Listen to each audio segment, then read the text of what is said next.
So if you guys have any questions about anything, you're always welcome to stop me, ask questions, and then I think we'll do some practice problems with the later stuff here today.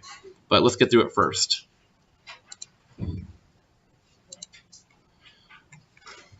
So let me switch over the display. So last time we did wrap up all of chapter 1, and we needed to work through chapter 2, and I believe we got up to the isotopes. With about where we stopped at. What's up here? Here we go. Okay. Recall that isotopes, they are different than isomers. Isomer is the word that we use later on. But for now, I want you guys to know that an isotope is basically two elements that have different mass numbers. So they do have a different mass number, and what's causing the difference in the mass number is the difference in the neutron count. So if we change the proton count, do you still have the same element? No. Recall that the identity of an element is defined by the number of protons it has, right? And then what about the electrons? What do those tell us? How it reacts, basically, essentially we can get to like the charges. Like basically the chemistry of it is where we start dealing with the electrons. So once again, the protons determine the identity of the element, the neutrons determine which isotope you have, and the electrons determine which kind of chemistry it's going to do. All right, but this section here we are focusing on isotopes. So here it's showing you the isotopes of carbon. The ones that I know to naturally occur are carbon 12, 13, and 14. And does anybody know what we can use carbon isotopes for? What kind of information can we glean from that information? How old something is, right? Basically, what they're looking at for how old something is they actually look at the carbon 12 to carbon 14 ratio. And what that tells us is whether or not, I think we talked about it before in class, but how long ago something died is a function of how much C14 is in there. Because it turns out that C14 does occur naturally, and it does decay over time. It becomes something else. I believe it becomes nitrogen after it decays. But anyway, if something died recently, that means that it actually have the same C14, C12 ratio as the atmosphere, as the CO2 in the atmosphere, where if it died a long time ago, it'll have a much lesser amount because the organism is no longer intaking, it's no longer having respiration, it's no longer taking in new C14, it'll eventually decay.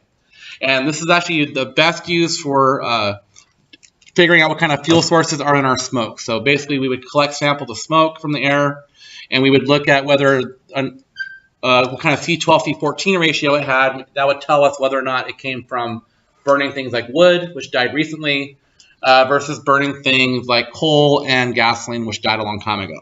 So, thing that you guys are going to be doing in this class is you're going to be doing things like calculating masses and atomic masses using the periodic table, as well as doing some calculations with the isotope numbers. The bulk of the isotope talk, or a lot of the harder stuff, will be later next semester when you guys start doing the radiochemistry 122. So, all right. So here's what's in a number. We have the mass number, which is the sum of the protons and neutrons. We have the symbol of the element, which is just what's on the periodic table, you know, a 1 or 2 letter designation. Speaking of the letter designations, I wanted to point out that the ones in the bottom row have now been officially named. So those ones were placeholder that have the 3-letter designations. They now have a proper 2-letter designation. So that table's out of date. Is one of my shirt up to date? Boom, it is. Yeah, so yeah. If you have a periodic table past like 2016, it's current. So yeah, it's 2016. Anyway, I do want to point out in drawing your symbols here, typically the number for Z is dropped off. And the reason why is because that's your proton count that also identified what your element is. So it's kind of redundant information. So if you see, typically it's written how it was in the previous page, where it just has the mass number and the element. Typically, people will drop off the Z number. I only keep the Z numbers on there if I'm doing radiochemistry type balancing, because then it's kind of important to have the information at a moment's glance. Here we have the different isotopes of hydrogen. Does anybody happen to know the names of them for hydrogen 2 and hydrogen 3? It's deuterium, so you have like 2 EM basically, so deuterium, and then it's tritium for the third one. And then the nerdamine remembers from the Spider-Man 2, the one that had Tobey Maguire, the one with Dr. Octopus.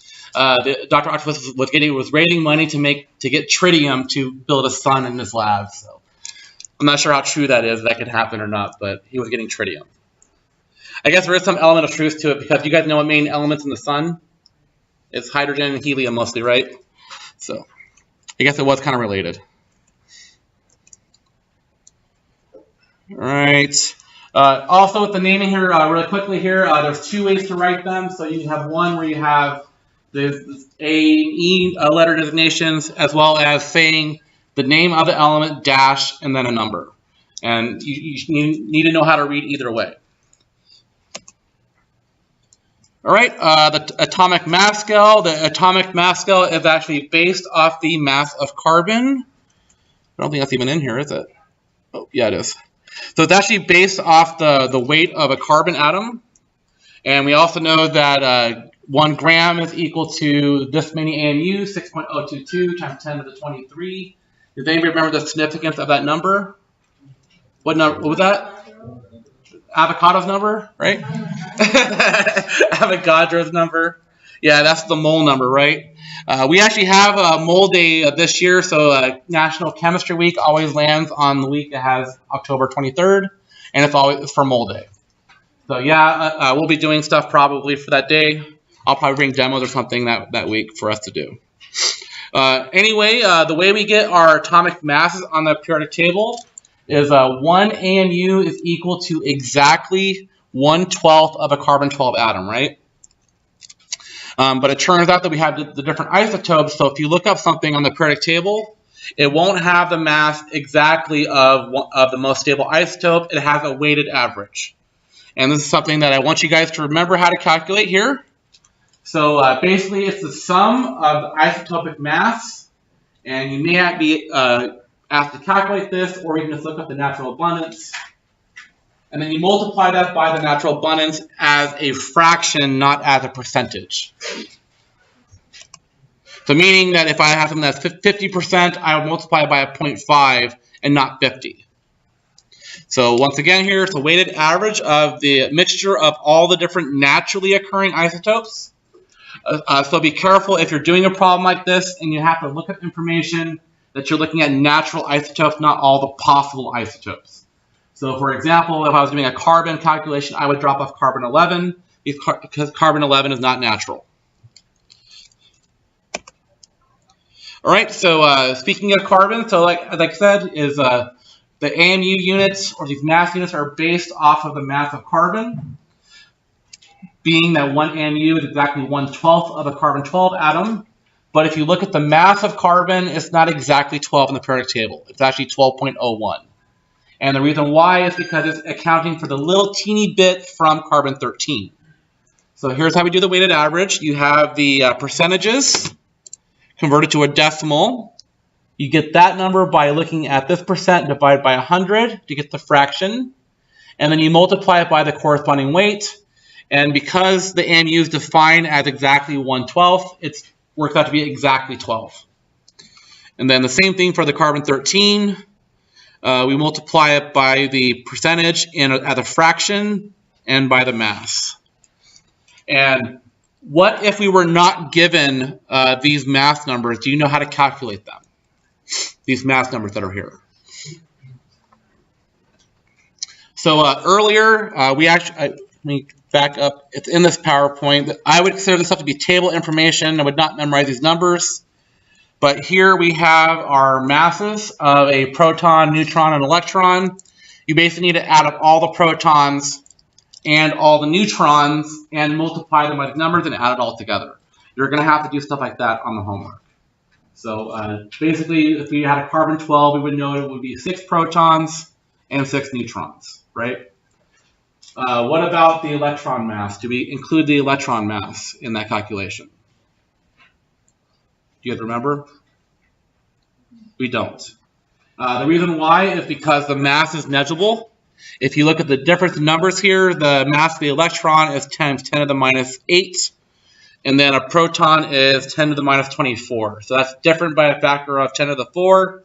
It's basically saying that it's 10,000 electrons for 1 proton in mass quantity. So they're so light that we don't even count them. All the mass is coming from the proton and the neutrons. So once again, you just add the total of each together, and then you get the numbers here. Hopefully you're doing more problems. People have done the math for you. I'm not going to hammer too much on this on the exam, but it does show up in the homework. All right. So natural abundance here, we just talked about this. This is basically how much occurs naturally in nature. And in the calculations, we're going to be using a fraction percent rather than a actual percentage. All right. Are there any questions about isotopes and calculating atomic mass? All right. Okay, I do believe we did talk about this a little bit already. I just want to make sure that everything's clear on it. Every single column on the periodic table have similar properties. Do you guys remember which law that was? It's one of the scientific laws. Law of constant composition has to do with if you're having molecular formulas. There was another law that we went over last semester that basically said about something else, similar properties in a column. That was the periodic law. Basically what it says is that the periodic table is a thing, and it means that anything arranged in a column on the table, it works out where they have similar chemistry, and the reason why was because they have the same valence electrons, right? So the thing here is that all these groups have names, and some of them I want you guys to remember. So I want you guys to know groups 1 and 2, and 6, 7, and 8. But like I said, every single column does have a name. Those are just the ones that I want you to know. So groups 1 and 2 are the alkali metals and the alkali earth metals. And you guys have heard that word alkaline before in your everyday? Like what does alkaline mean? You guys remember?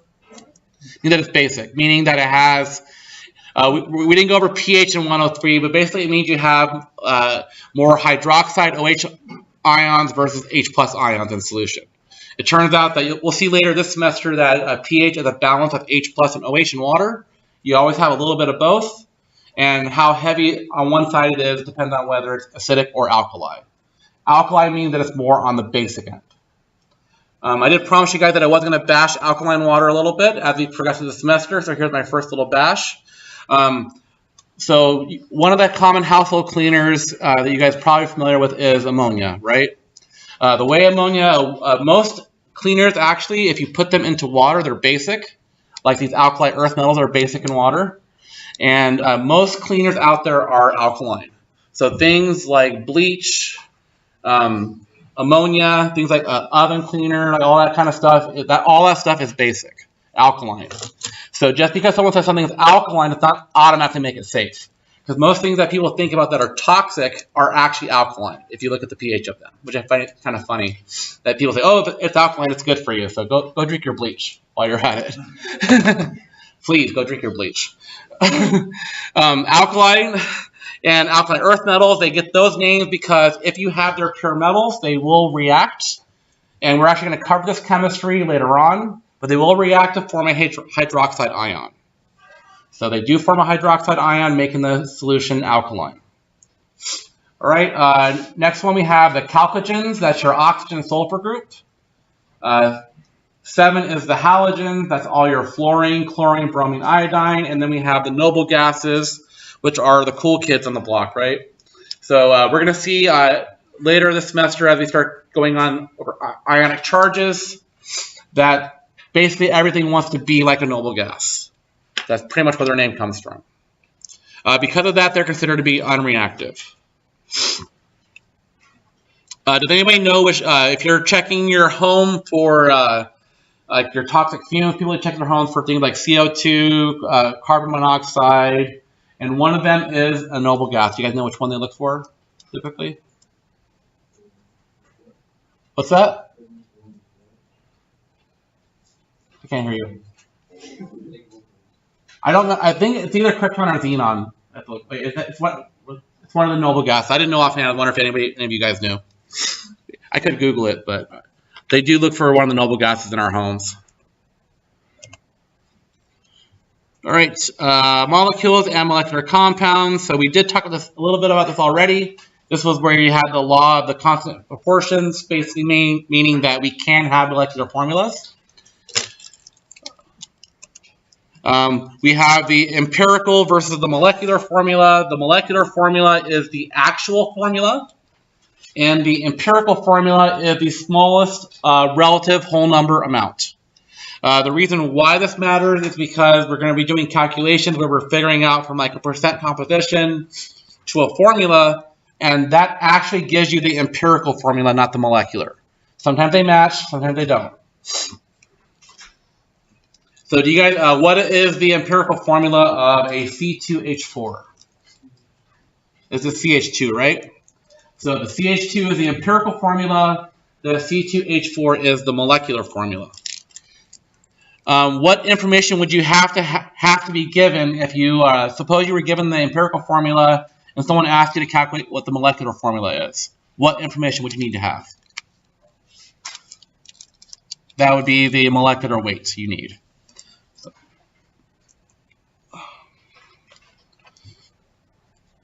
So I think I'm going to add this as a problem type that we're going to do. So I'm planning on bringing a bunch of practice problems on a Monday next week. So this will be one of the ones that I want to do with you guys. The empirical versus molecular formulas. Hopefully you guys remember this stuff, because we're not going to have enough time to cover it thoroughly like we did last semester. All right, picturing molecules. We did have a couple different ways to picture molecules. Remember we called them Lewis structures. We went over that last semester, the whole Nasu method. This semester we do have a whole chapter dedicated to it again. And if you had me for 103, you don't actually get much more detail in this class. I go over a few more shapes we didn't cover, but for the most part you guys are golden if you remember Nasu from last semester. I wouldn't, if you don't remember it, I wouldn't worry about it too much because we don't actually cover it.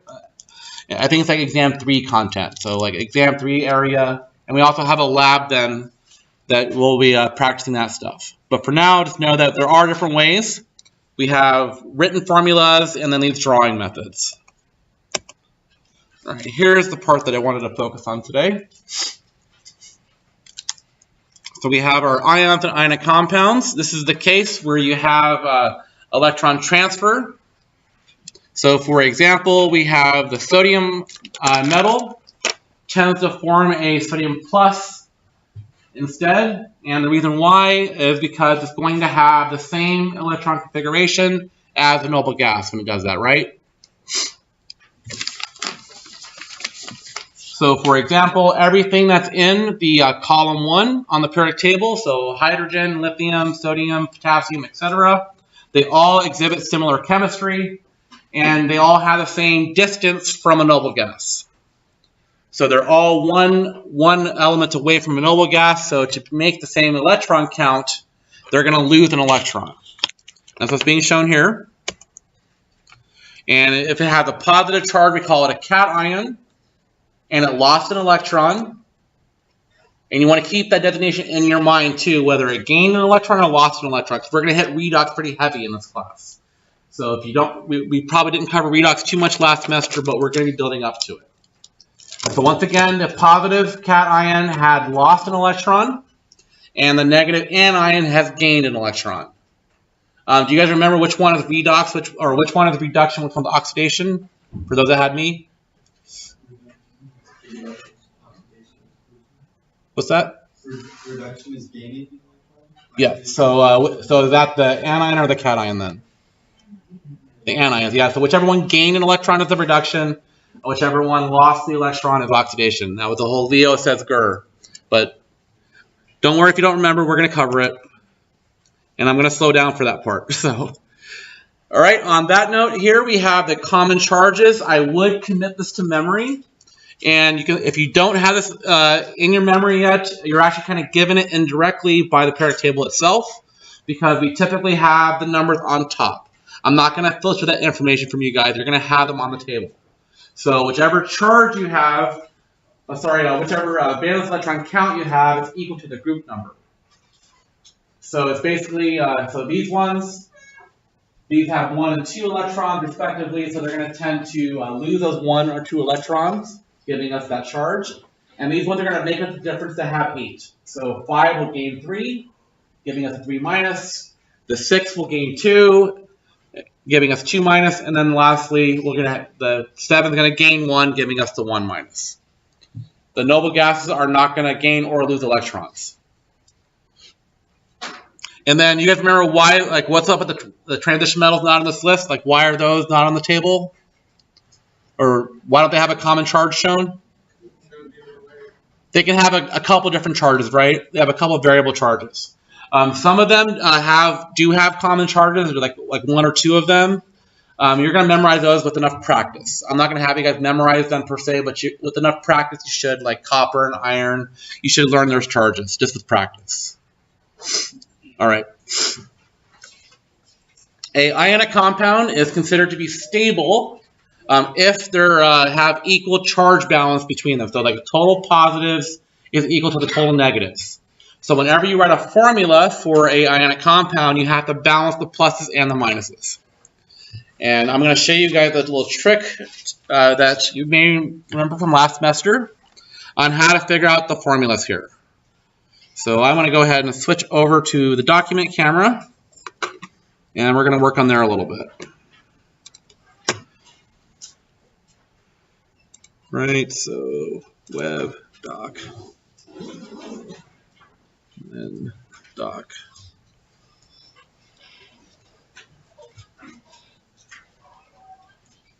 All right, so let me get this written up here. I got to fix the Zoom, I think.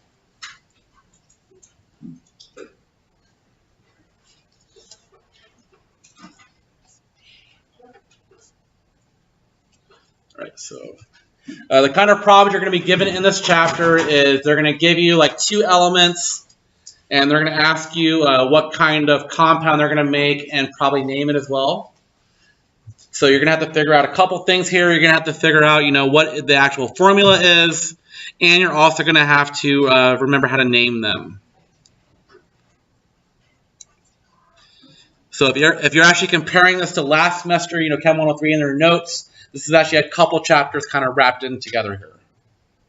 All right, let me fix this camera. All right. So what is the common charge on aluminum?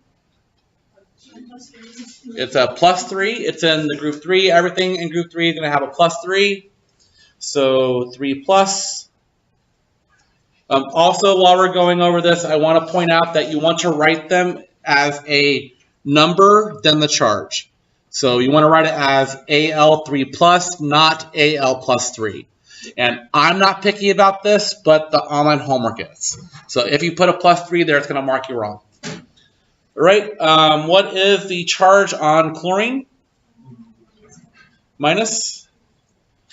Okay. So it works out. In order to have total positives and total negatives be the same, it looks like we're going to need 3 of these chlorines to balance out the 3 aluminums.